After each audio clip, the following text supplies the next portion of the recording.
안녕하십니까. 황태순TV의 황태순입니다. 오늘도 월간조선 배진영 부장 모시고 월간조선 6월호, 사실 나온 건 한 열흘 전에 나왔는데요. 예. 뭐 이러고 저러고 하다 보니까 지금 오늘 27일이 되어서 소개하게 되었습니다. 어쨌든 원래 이런 것은 좀 푹 묵혔다가 그 다음에 이렇게 숙성해서 그야말로 요것저것 뜯어먹는 맛도 아주 괜찮습니다. 예, 그렇습니다. 예. 괜찮죠? 예, 안녕하십니까. 예. 이번 월간조선 6월호 보여주시죠. 네. 뭐 항상 제가 이제 월간조선을 소개할 때마다 늘 하시는 말씀이 있죠. 자부심을 갖고 자랑을 합니다. 그리고 그 옛날에 아마 그 오래전부터 월간조선을 보신 분들은 아시겠지만은 옛날에 이제 90년대까지만 해도 이 표지에 소개하는 기사가 가시수가 많지가 않았었습니다. 옛날에 처음에 그렇죠.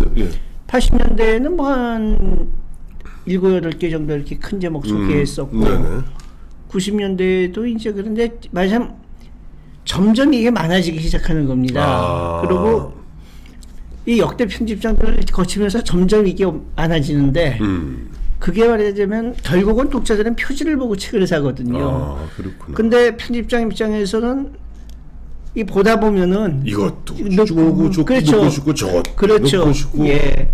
그래서 지금 편집장도 맨날 너무 이 표지에 올라가는 게 가짓수가 많아졌다. 좀 줄여야 된다.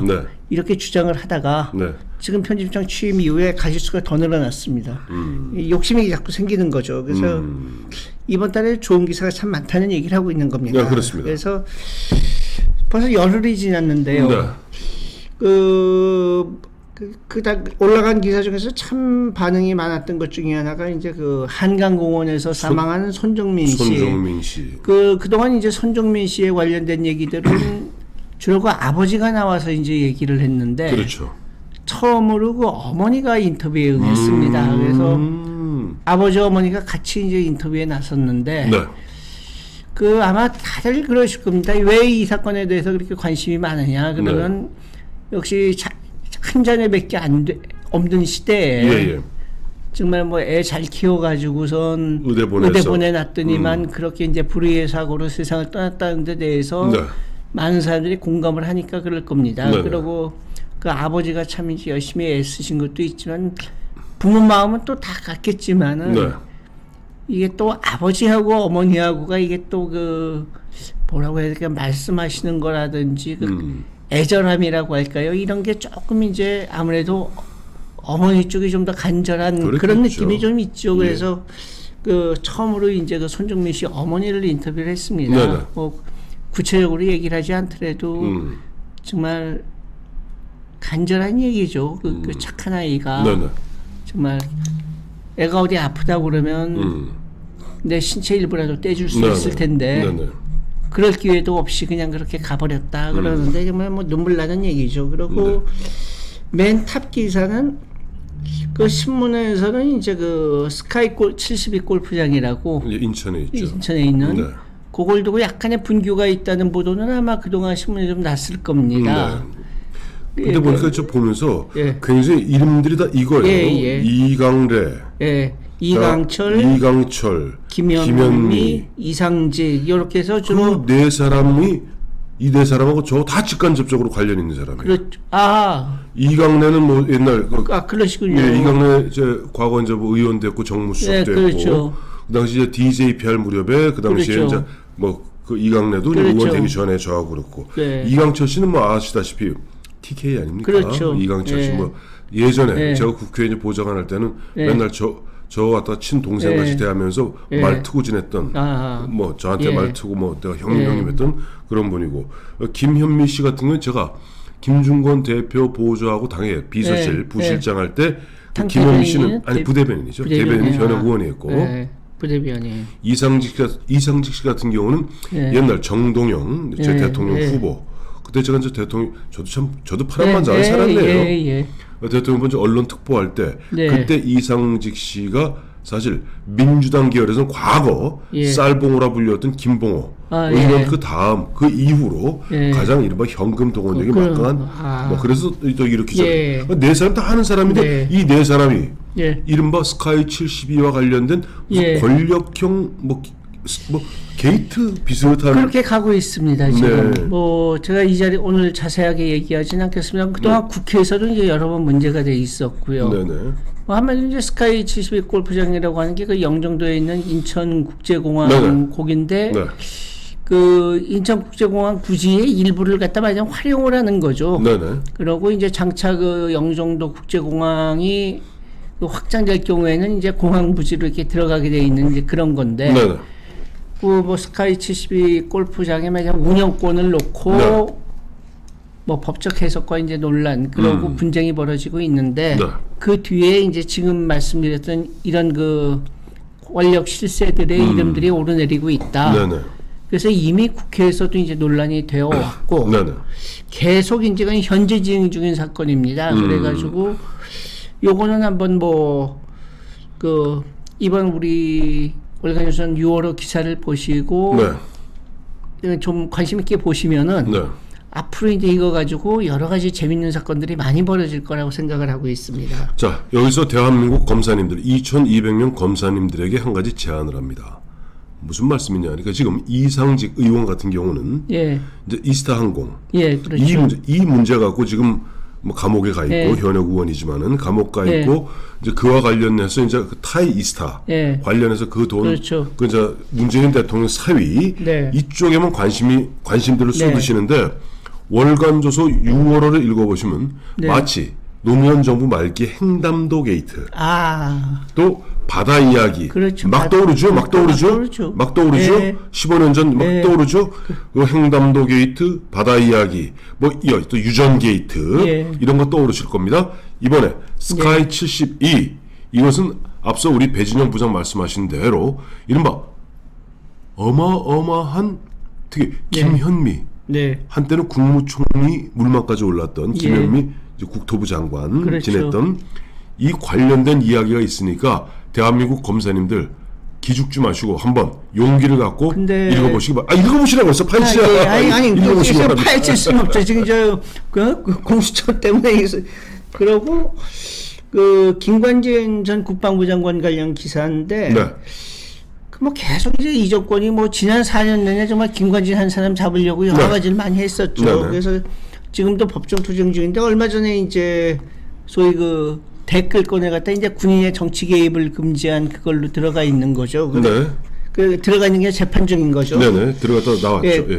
근데 얼마 전에 또 이제 그 김관진 장관한테 군형법상에 그 군인의 정치 개입 금지 조항을 이제 적용을 하는 그런 모습을 보였는데 그게 이제 그렇게 결정한 것이 김명수 대법원이죠. 그렇죠. 근데 황당한 게 이게 김관진 장군이 합참의장까지 지낸 군인이긴 하지만 전직 군인이지 예비역이지. 예비역이죠. 근데 민간인이요. 그렇죠. 근데 군형법은 현역 군인한테만 이제 적용할 수가 있게 돼 있고 군인이나 군무원들이요. 그리고 일부 규정은 이제 민간인한테도 적용을 할 수 있게 돼 있는데 이건 예컨대 군의 어떤 그 초병 초소라든지 간첩 포로 이런 거하고 관련돼 갖고 이제 민간인이 했을 땐 적용할 수 있게 돼 있는데 이 군인의 정치 개입 금지 조항은 그걸 적용할 수 있는 조항이 아닙니다. 그렇죠. 그럼에도 불구하고 이제 지금 김명수 법원에서 그걸 갖다가 무리하게 적용을 하고 있다 하는 그런 기사가 있고요. 그래서 아까 그 표지 기사에도 있고 내용도 있습니다만은 대한민국 국무위원은 현역 군인을 갖다가 면한 이후에야 장관을 할 수 있습니다. 멀쩡한 민간인인 김관진 씨를 전직 예비역 대장이라는 그것으로서 군형법으로 올가놓겠다 하는 그야말로 폐악무도한 짓을 김명수 대법원은 벌이고 있는 거죠. 이게 법이라고 하는 게 이제 민법이라든지 상법이나 민사법 분야에서는 일종의 유추 해석이 조금 가능합니다. 딱 맞는 규정이 없더라도 이제 비슷한 규정을 갖다 이렇게 해갖고선 준용하는 게 가능한데 이 형법 분야에서는 그 유추 적용을 해서는 안 된다고 하는 게 근대형법의 가장 기본 원리거든요. 유추 해석이 금지죠. 그렇죠. 예. 그 사람이 뭐 괘씸하다고 해가지고 그 다른 법 되지 않는 법으로다가 얽어 넣는 거는 이거는 아주 그 야만적인 행위인데 네. 이 군인이 아닌 사람한테 군형법을 적용했다고 하는 거 그러면서 뭐 이제 여러 가지 뭐 일종의 저는 궤변이라고 생각을 하는데 네. 이 완전히 근대사법의 기본 원리가 문재인 정권 들어와서 그리고 김명수 대법원 체제하에서 굉장히 많이 훼손되고 있습니다. 복고풍이지 뭐 옛날 조선시대 고려시대로 돌아가는 거죠. 뭐 한마디로 묶어놓고는 내 죄는 내가 알렸다는 거죠. 그 다음에 그 공수처 출범한 이후에 이제 공수처 수사 1호가 뭐냐 하는 게 관심이었는데 결론 났죠. 조희연 교육감의 그 특채 전교조 출신 교사들을 네. 특채했던 그 사례들을 갖다가 네. 이제 공수처 수사 1호다 그래갖고 또 민주당에서는 왜 그 검찰을 갖다 쑤셔야지 죄 없는 조희연이를 갖다가 쑤셔야 되느냐 하는 식으로 이제 네, 민주당 그렇죠. 의원들이 얘기를 하고 있죠. 근데 네. 그 조희연 교육감이 특채한 그 실상 네. 그 구체적인 사례를 갖다가 이제 저희 월간조선에서 다뤘습니다. 80명 리스트가 있다면서요? 80명의 리스트를 보고 기사를 쓴 겁니다. 아, 그래요? 리스트는? 리스트를 직접 우리 제가 명시하지는 않았습니다. 네. 다만 그 사례를 보면은 정말 그 문재인 정권 취임사에서 그랬나요? 문 대통령이 그런 거 있었죠, 뭐 기회는 그건 내가 전공이요. 네. 기회는 평등하고 과정은 공정하며 결과는 정의로울 것이다. 한마디로 헛소리다. 이렇게 되는 겁니다. 예. 네. 그게 이제 거기에 정말 이렇게 반할 수가 있나를 갖다 보여주는 사례가 이제 조희연 교육감의 특채 실상입니다. 네네. 그 다음에 뭐 그동안 이제 민노총이 네. 그 각종 산업 현장에서 네. 특히 건설 산업 현장에서 우리 사람 써라. 행패 부린 거. 예. 그건 뭐 여러 번 보도가 됐습니다만 네네. 그 자세한 그 내용 실제로 이제 현장에서 어떻게 이제 그 겁박하느냐. 거의 강도지 뭐. 강탈이고 강도고 조폭이 조폭적 행태입니다. 그렇죠. 그 얘기를 이제 다뤘고요. 네.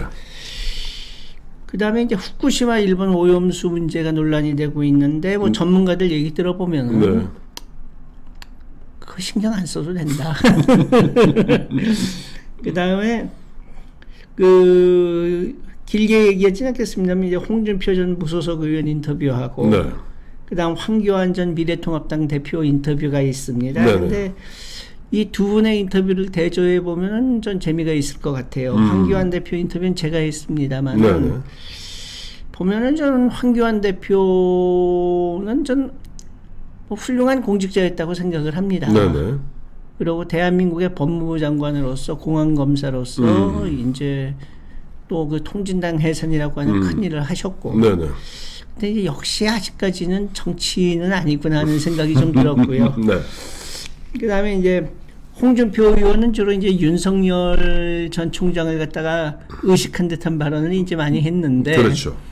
야, 그래도 같은 검사 출신인데. 그리고 셋 다 검사네. 그렇죠. 황교안 검사, 홍준표 검사, 윤석열 검사. 뭐 원희룡도 검사죠. 원희룡도 검사. 근데 역시 뭐 잘 아시겠지만은 뭐 홍준표 씨가 벌써 정치한 지 한 25년 지났지 않습니까? 그렇죠. 90년에 첫 그렇죠. 발자를 달았으니까. 그러니까 그거 하고 그다음에 이제 법무부 장관까지 한 다음에 뒤늦게 정치에 뛰어드신 분하고는 게임이 안 돼. 이게 다르구나 하는 게 느껴집니다. 이 그렇죠. 말하는 거나 네, 그런 그렇죠. 거에서. 그래서 저 황교안 대표 인터뷰하면서 야, 참 틀린 말씀은 하나도 안 하시는데 꼭 국무총리가 국회에서 답변하시는 것 같다 하는 생각이 들고. 네. 홍준표 씨는 말 한마디로 해도 좀 그 임팩트가 있는 말을 많이 하더라고요. 그렇죠. 그러면서 자기가 검사하다가 정치 뛰어들어서 검사 때 벗는데 8년이 걸렸다. 그래서 초선 재선 때 자기가 이제 김대중 정권 저격수를 날렸는데. 그렇죠. 그건 사실입니다. 지금 생각하면은 내가 그때 정치를 한 게 아니고 검사 짓을 계속하고 있었던 거다. 그건 참 반성이네요. 반성이기도 하고, 그러고 이제 삼선 되면서 좀 정치라는 게 보이기 시작하고, 그다음에 이제 그 어떤 여당 입장에 있을 때도 야당 입장을 배려하고 이러는 게 이제 자기가 좀 생겼다는 얘기를 하는데, 뭐 실제로 얼마나 그랬는지 그건 둘째 치더라도 네. 그 검사 때를 벗는데 8년 걸렸다든지 이런 얘기는 참 가슴에 와닿더라고요. 그렇죠. 뭐 그게 이제 다보니 이제 윤석열이 지금 의식한 거지 뭐. 의식한 거지. 근데 너 27년 그렇죠. 검사 있잖아. 그렇죠. 야, 나 검사 생활 그렇게 오래 안 했는데도 그렇게 떼봤는데 오래 걸렸어. 이 얘기예요. 그 얘기죠. 그 다음에 저기 에디슨 모터스라고 하는 회사가 있습니다. 네. 전기 자동차 회사인데 네네. 그 하던 사장은 옛날에 그 PD 출신으로 날렸던 양반이고 옛날에. 예. 근데 쌍용차를 최근에 인수하겠다고 해갖고 이제 화제가 됐던 사람입니다. 네네. 근데 현 정권 들어서 급성장했다 해서 이제 현 정권이 뒷배를 봐주고 있는 게 아니냐는 소리도 있는데 네. 거기에 강영권 회장을 인터뷰를 한 게 있고요. 근데 뒷배 봐준 거 맞아요? 본인은 아니라고 얘기를 하죠. 근데 그 어차피 정권 바뀌면 다 나올 텐데 뭐 뒷배 봐줬으면 뒷배 봐준대로. 그렇죠. 네. 그다음에 이제 문재인 대통령한테 고소를 당했던 그 김정식 씨. 34세 젊은이 청년 모욕죄로. 예. 모욕죄는 참고로 친고죄입니다. 예. 그 김정식 씨 인터뷰가 있고요. 네. 그다음에 그 기억하실 겁니다. 광고회사 하면서 그 해놓고서 이제 갑질을 했다고 해서 비판 대상이 됐던 그 조현민 씨 한증가에 딸 둘째 딸. 그 조현민 씨 인터뷰가 있고. 예. 근데 보면은 그 물론 뭐 보기에 따라 다르겠습니다만은 결국은 뭐 이제 조효나 조현민 이 일 겪으면서 이제 한진이 공적처럼 돼버렸고. 그렇죠. 그 바람에 이제 조양호 회장의 경영권도 이제 뺏기고. 네. 결국은 갑작스럽게 돌아가신 거 아니겠습니까? 그래서 그런 것 때문에 이제 그 아버지를 먼저 보내게 된 그 어떤 딸의 그 통한이라든지 그 다음에 이제 자기로서는 나름대로 이제 어떤 독립된 경영인으로서 하기 위해서 애쓰고 있다든지 하는 그런 점에서 이제 이 기사도 꽤 관심이 되고 있는 것 같더라고요. 그 이제 보니까 옛날 조현아 씨 하면 이제 땅콩 회항으로 유명했고. 그렇죠. 조현민 씨죠. 예. 조현민 씨 같은 경우는 진에어든가요? 그렇죠. 진에어의 이사로 이름을 얻고 있는 근데도 거죠. 하여튼 그때 보면은 어쨌든 대한항공 갔다가 하는 얘기를 개잡도 잡았죠. 거기다 그 어머니 이제 그렇죠. 이제 어머니인 그 이명희 씨. 그렇죠. 이명희 씨. 그 바로 신세계 이명희 또 회장이 또 불똥이 튀지 않았어요? 동명이인이라. 어쨌든 그 뒤에는 사실은 아시겠습니다만 그 누굽니까 그죠? 그 땅콩 회항의 그 사무장.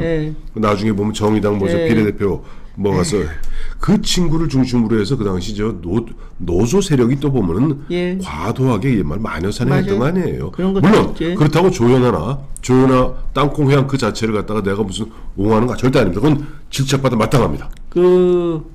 뭐 그런 얘기하면 비판받겠지만은 그러니까 옹호하는 듯한 모습을 보이면은 그 비판받겠지만은 그 대한항공 내에서 근무하고 있는 사람들 중에서는 그러니까 적어도 조윤아 씨의 그 지적 같은 경우는 일리가 있었다 그렇게 얘기하는 사람도 있더라고요. 말하자면 그 매뉴얼을 만들어 놓고 그걸 제대로 숙지하지 못한 데 대한 지적이나 이런 거는 사실은 일리가 있는 거였다고 그 대한항공 기장을 하시는 분인데 그러는 분도 제가 봤습니다. 근데 다만 회항식을 잘못된 거예요.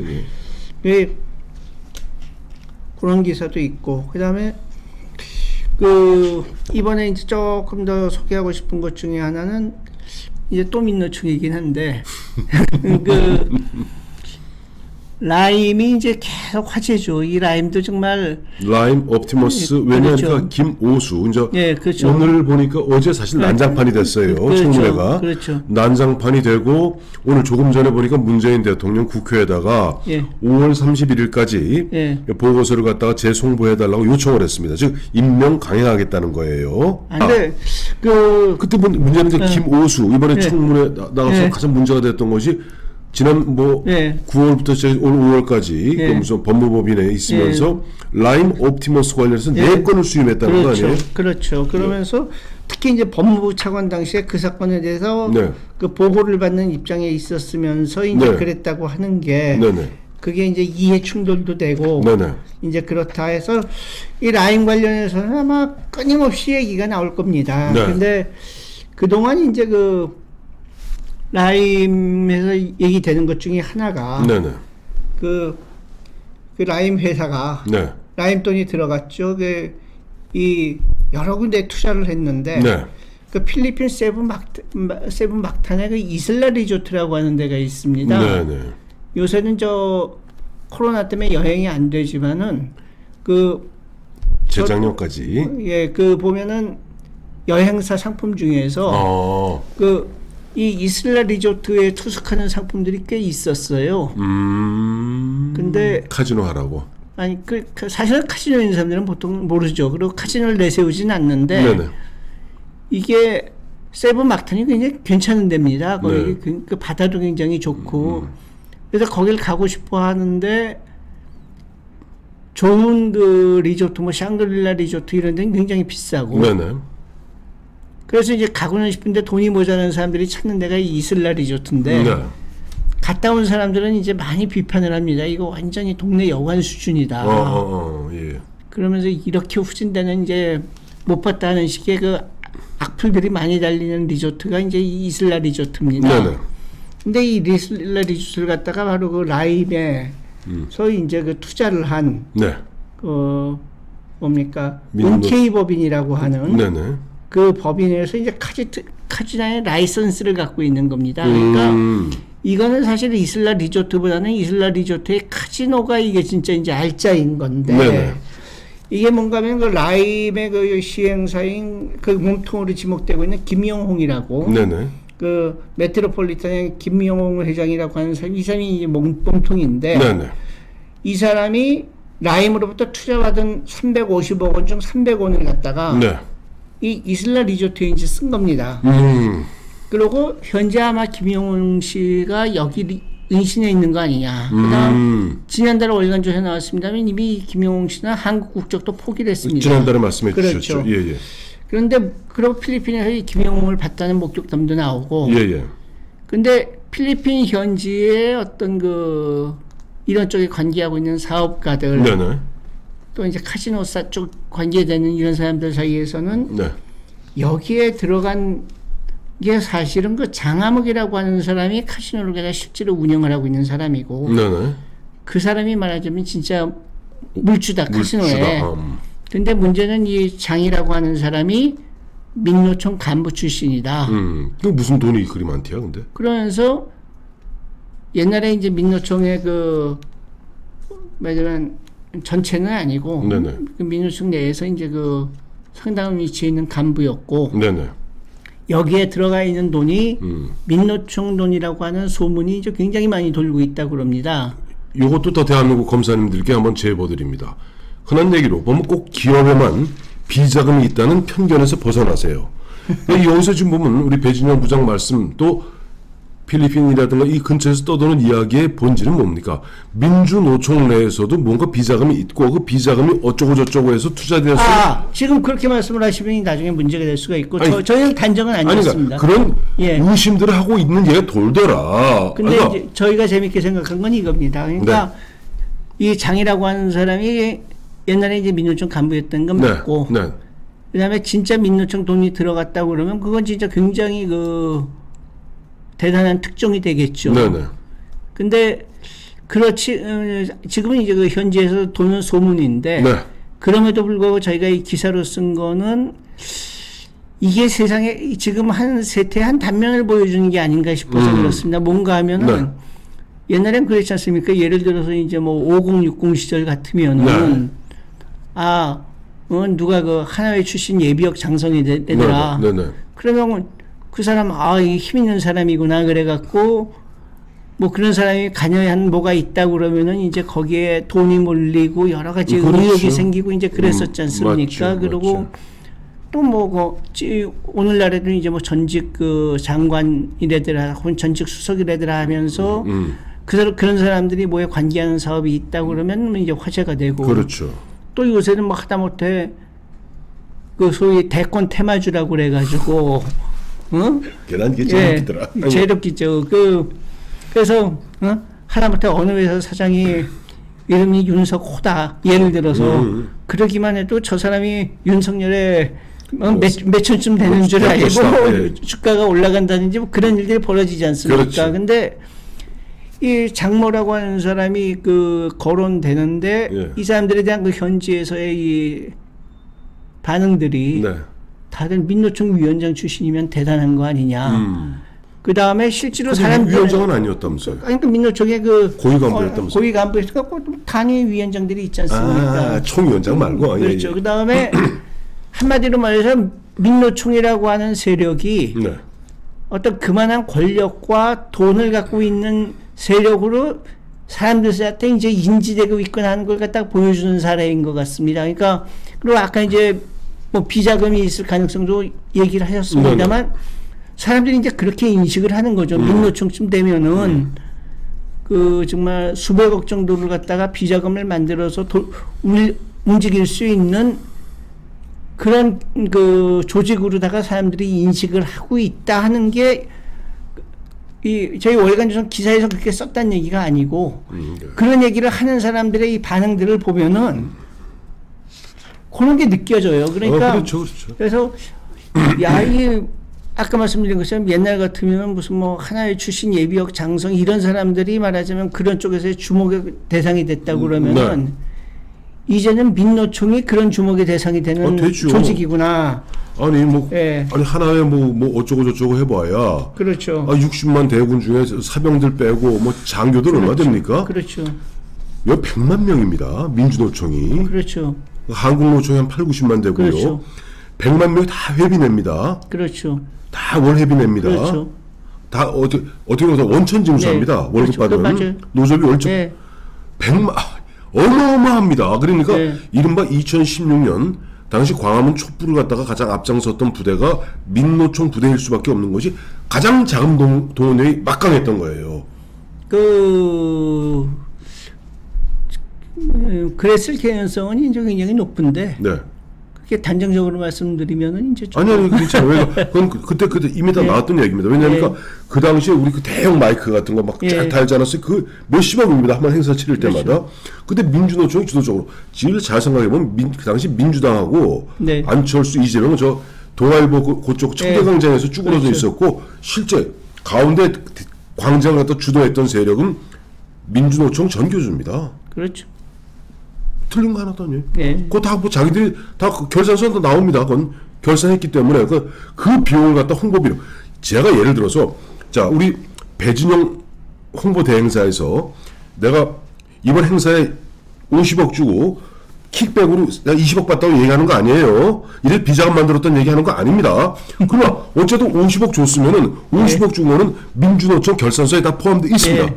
제가 틀린 얘기하는 거 아니에요. 다만 통상 나쁜 그 악덕업자들이 하듯이 20억짜리 행사를 50억으로 부풀려서 해놓고 킥백으로 30억 받고 이런 짓을 했는지 안 했는지를 그거 파헤칠 것은 검사가 파헤쳐야지. 못할걸요 검사들이. 그럴까요? 그런 기사들이 있고. 네. 그래서 뭐 또 여러 가지 이제 그 얘기도 있군요. 그 공적 마스크 유통 과정에서 이제 화제가 됐던 회사 혹시 기억나십니까? 기억이 안 나요. 지호영이라고 있었죠. 기억난다. 지호영. 예. 네. 이름도 까먹었다. 네. 그래서 그 지호영이 이제 얼마나 이번에 그 재미를 받는지, 얼마나 돈을 벌었는지. 예, 그 얘기가 이제 있고요. 네. 예. 저는 사실 개인적으로 이거 월간조선 6월에 받자마자 제일 먼저 본 게 이회택 씨. 이회택 씨. 그렇죠. 제가 개인적으로 저 국민학교 때 우상이었거든요. 그렇죠. 그 이회택 씨가 보면 그 표현이 처음 잔디 구장을 밟았을 때 그 포근함을 영원히 잊지 못하겠다 그래서 저는 이회택 선수가 거기 누웠는 줄 아셨어요? 아니 누운 게 아니라 해외 나가서 처음 밟았는 줄 알았는데 그건 아니더라고. 그 옛날 동대문 운동장 쪽에서 밟았을 때 그 포근함을 잊지 못하겠다는 참 기억이 납니다. 이회택 씨 얘기를 보면은 특히 이제 옛날 그 1970년대를 기억하시는 분들 저는 뭐 이제 70년대는 10대였습니다만은 그 시절에 그 축구 경기로 보도되던 경기들 기억하실 겁니다. 태국의 킹스컵, 인도의 메르데캅에, 말레이시아 메르데카, 그렇죠. 킹스컵이고, 아시아 최고는 어디? 버마, 현재 미얀마, 그랬었죠. 윈몽, 그렇죠. 에몽, 그렇죠. 멍팀멍, 그 다음에 말레이시아의 골키퍼 찬드란. 아이고 그런 이름들 다 기억하시네요. 수비수가 예. 찬드란. 그러던 시절 얘기들이 이제 많이 나와 있습니다. 네네. 그리고 아마 뭐 팬들은 아시겠지만 옛날에 양지라고 하는 축구팀이 있었죠. 네, 중앙정보부에서 예. 만들었던. 그래서 이제 또 고등학교 졸업한 이회택 씨를 갖다가 이제 스카우트하기 위한 그 고대, 연대, 뭐 성균관대 그 스카우트전 얘기도 재밌고, 네. 그다음에 전국에서 흥미로웠던 게 양지팀에 있을 때 분데스리가에서 제안이 왔었는데. 그때 그게 얼마나 좋은 건지 몰랐다는 거 아니에요. 결국 그래서 분데스리가 1호는 차범근 선수가 되었죠. 근데 그 아는 분들이 막연하게 그런 말씀하시는 분들이 많더라고요. 그러니까 이회택 선수가 분데스리가 진출했어도 굉장히 눈부신 활동을 펼쳤을 거다. 그렇게 얘기하는 분들이 많죠. 그래요. 저희는 국민학교 때 이회택 선수하고 차범근 선수하고 뛰면 누가 빠를까 늘 관심사항이었는데 그 당시 기록으로는 이회택 선수가 0.2초 빠릅니다. 제 기억에는 100m를 갖다 11초 2에 뛰었고 이회택 선수는 차범근 선수는 11초 4에 뛰었습니다. 그래요. 오늘 월간조선 유월호 뭐 짧은 시간이나마 요것저것 해부해 주셨는데 우리 애청자 여러분 정말 읽을 거 많습니다. 항상 사서 보시고 책은 사서 보시는 겁니다. 빌려보시는 거 아닙니다. 이왕이면 정기 구독 하시기 바랍니다. 제가 할 말씀까지 다 해주셔서 감사합니다. 그래 오늘 배부장 감사드립니다. 감사합니다.